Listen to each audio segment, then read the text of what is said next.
ask them to please bring that grant again. Sometimes it's not there, as we've discovered. I think we could do better with the kind of zonal improvements, public-private partnerships that go and last over years. You know those tax credits will be there year after year after year. Businesses can plan accordingly. Mr. Walsh, your response? Thank you.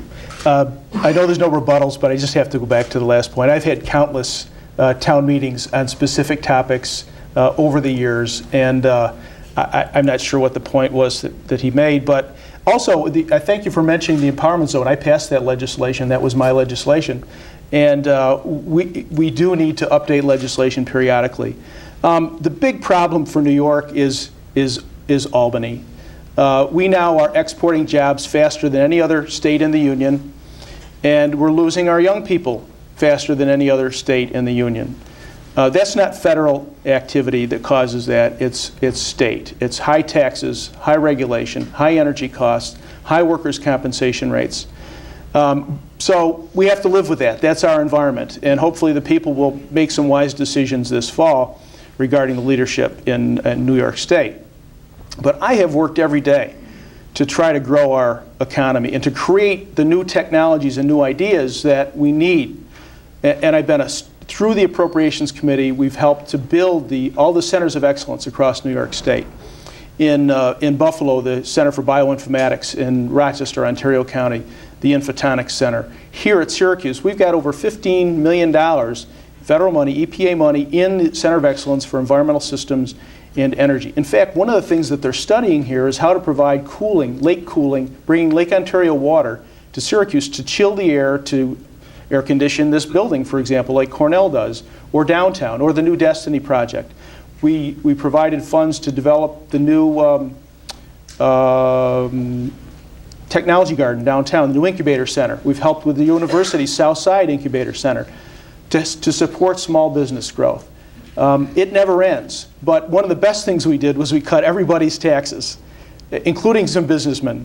But a lot of low-income people who no longer have to pay income tax are benefiting from that, and the economy is burgeoning now. Let's move from here at home to around the world.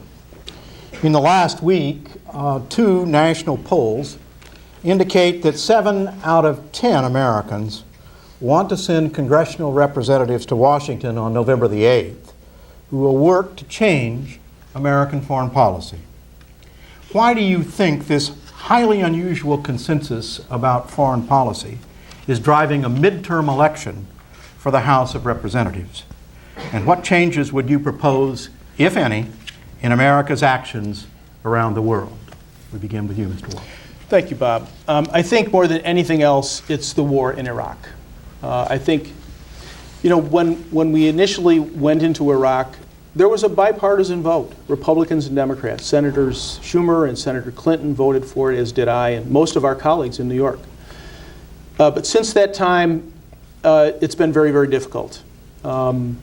It's been the daily reminders on television and in the news of the deaths and casualties that our young people are suffering, and the innocent Iraqis. Every day, it's a reminder. And I have to tell you, I feel a tremendous responsibility. My vote helped to send those individuals there. So I'm heartsick about the losses that we're suffering there. But it's very complicated. It's not easy. There is no simple solution to Iraq. My opponent has proposed just cutting off all funds, withdrawing all money except for taking our troops out. For every complex confounding solution complex confounding problem known to man, there is a solution, simple and wrong. There is no easy answer here, but we are looking at options. Lee Hamilton, who's a very bright guy, capable guy, I served with him in the House, Jim Baker, they're looking for options. The president needs to better explain where we're going and what the plan is. I think the American public deserve that. But remember, Senator Schumer and Senator Clinton cast the same vote. They are still not prepared to do what my opponent is prepared to do, pull them out, because of the signal that sends to our allies, to our enemies, and what kind of a message does it send to the families who've lost people there? So we need to review our options, and we will. We will not be there forever. The American public won't tolerate that. But the Iraqis also have something to say, since they now have a democracy. And we'll get to the right answer.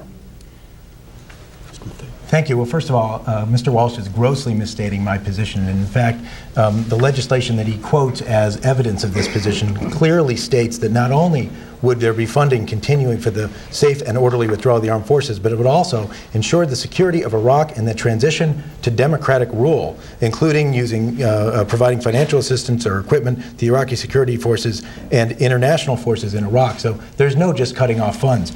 I do have some questions, though, about the congressman's position and how that might be changing. For instance, on October 10th, during a debate with me, he said what we should be doing, with reference to Iraq, what we should do is what we're doing. Then yesterday, during another debate, he said, today the president and our leadership are looking at different options, and I think the president needs to look at those options. So what has changed in the 12 days between October 10th and October 22nd?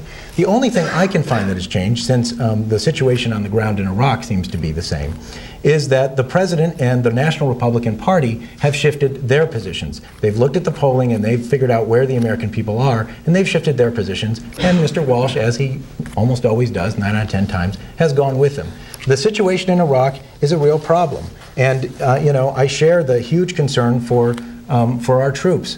I'm not going to identify him, but I have a friend here today that's a good friend of mine who is back from Iraq on leave. He's got to go back in about 3 days to Mosul.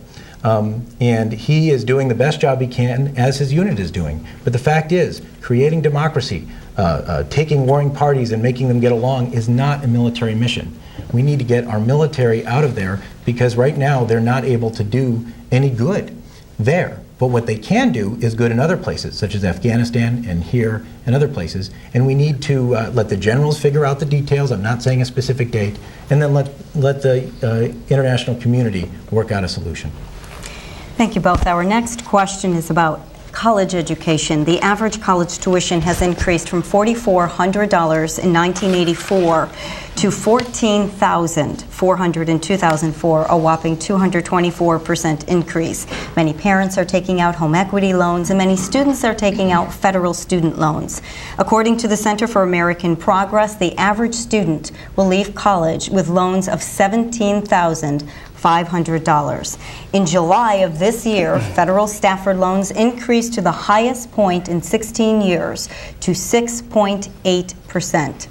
Knowing that you want your constituents to have a higher education, what are you willing to do to make college affordable? We begin with your response, Mr. Maffei. Well, not only do I want my constituents to have a higher education, it's absolutely essential for the future of our country that we have well-educated people. Part of the problem that we're encountering in Central New York is we are graduating people from this wonderful university, Lemoyne College, other universities and colleges in the district, but they're having difficulty finding jobs, and so they leave in quite a hurry. And the other thing that we need to make sure is that we do educate American scientists as well as being a beacon for the rest of the world. One of the things I would do is immediately restore the cuts in funding for the Pell Grants and Stafford loans of the Bush administration. I think those are unacceptable. I think that's the best place to start. The other thing I would do is do more of the cooperative relationships between community colleges, high schools, four-year universities, and maybe even graduate schools. Instead of 2 + 2, make it 2 + 2 + 2 + 2. That kind of thing, those kind of cooperations, I think could also make kids not only afford the higher education better, but also find the higher education that's best to them. Unfortunately, my opponent, Mr. Walsh, has voted to cut student loans. While he says he did not, in fact, the votes on last year's budget reconciliation bills cut $12.7 billion at a time of rising tuition costs. That certainly affected Pell Grants. In fact, he's also, I believe, cut Pell Grants before. These are votes that he's made, not because he doesn't believe in higher education, he certainly does, but they were part of big compromises that the Bush administration was pushing through, and he voted 9 out of 10 times with Bush. Mr. Walsh. Thank you, Donna. We actually expanded Pell Grants and the size of Pell Grants and the dollar amount for Pell Grants. What he's talking about are proposed increases that we didn't actually attain. There were increases, they just weren't as big as some people wanted them to be. One of the things we did do is we reduced the subsidy